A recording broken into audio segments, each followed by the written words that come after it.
कैलासवासी मुरलीधर नारायण जाधव यांचे दुःखद निधन। नाशिकमध्ये शोककळा। सेवेची निष्ठा, व्यक्तिमत्वाची सौम्यता आणि आठवणींचा सुगंध कायम जपणारे मुरलीधर नारायण जाधव यांचे दिनांक 22 जानेवारी 2026 रोजी दुःखद निधन झाले।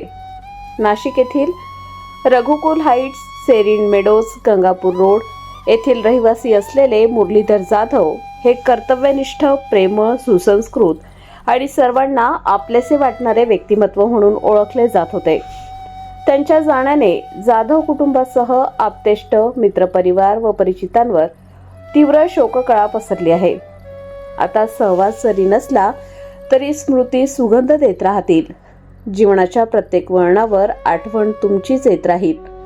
त्यांच्या पश्चात पत्नी, मुलगा, मुलगी, पुतणे, नातू असा परिवार असून त्यांच्या कार्याची, संस्कारांची आणि प्रेमळ स्वभावाची आठवण कायम स्मरणात राहील।